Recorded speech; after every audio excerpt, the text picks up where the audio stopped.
fois de plus, bon après-midi. Les villes de Tiko dans la région du sud-ouest et celle de Yoko dans la région du centre ont servi de cadre au lancement des activités marquant le cinquantenaire de la Fête nationale de la jeunesse par le ministre de la Jeunesse et de l'Éducation civique, Mununa Futsu. Comme vous pouvez l'apercevoir sur ces images, c'était des cérémonies riches en sons, en couleurs et surtout en accompagnement des jeunes. Parlons de cet accompagnement. L'État camerounais a mis sur pied des structures pour soutenir la jeunesse camerounaise. Parmi ces structures, il y a le programme AFOP, entendez appui à la formation professionnelle que nos reporters sont allés dénicher pour vous. Suivons-les. Le ministère de l'Agriculture et le ministère de l'Élevage, qui avaient déjà des dispositifs pour former les jeunes, ont mis dans un processus pour rénover ces dispositifs.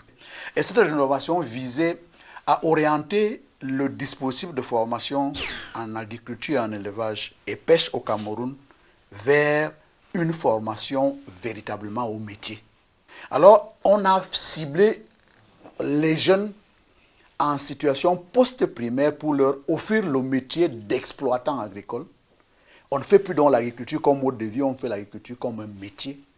Et au terme de la formation à ce métier, le jeune crée une exploitation ou alors récupère une exploitation de ses parents. Pour nous rendre à l'évidence, nous faisons une descente sur le terrain.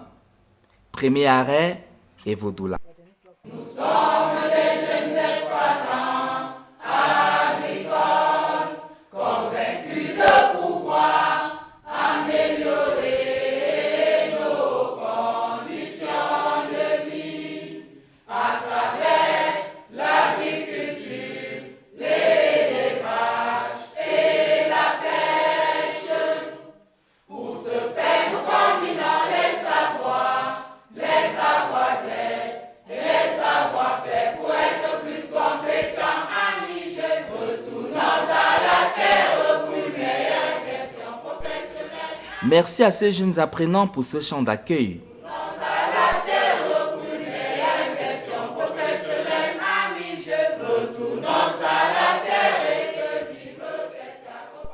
C'est cette dame qui nous sert de guide. Je suis Madame Nyangono Samba Virginie, conseillère insertion au centre de formation rurale d'Evodoula. Le centre de formation rurale d'Evodoula a déjà formé 3 promotions de jeunes. Et ils sont donc 85 jeunes apprenants. Actuellement, 27 jeunes sont installés. Et les 27 jeunes ont reçu un financement de 40 272 650 du programme AFOP. Alima Christophe est l'un de ces jeunes bénéficiaires. Je suis l'un des jeunes qui ont commencé à faire des décaissements dans le programme AFOP.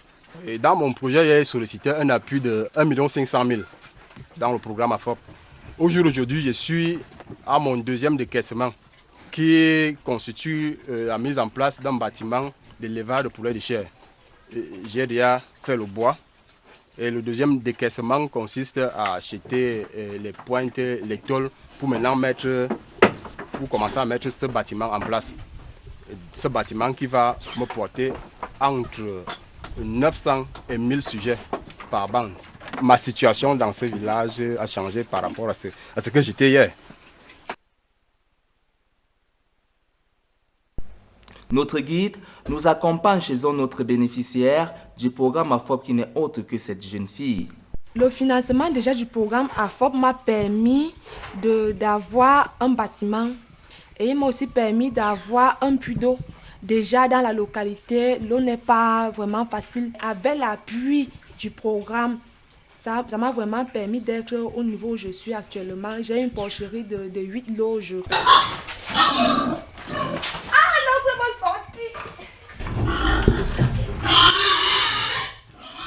La localité d'Umfoué est notre 2e arrêt.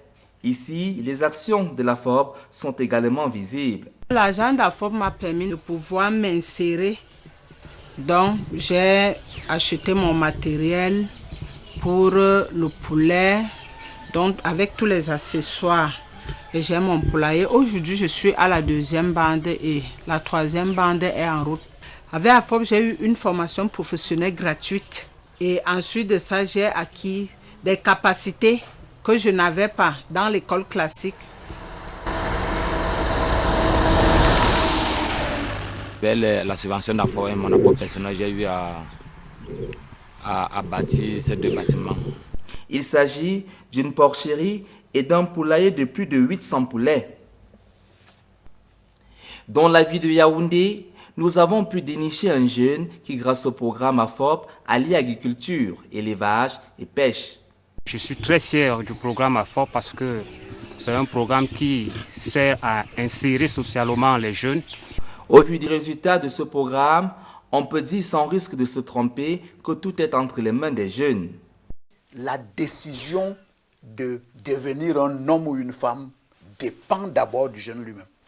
Je conseille aux jeunes de se dire, toi-même tu dois véritablement chercher aussi à innover.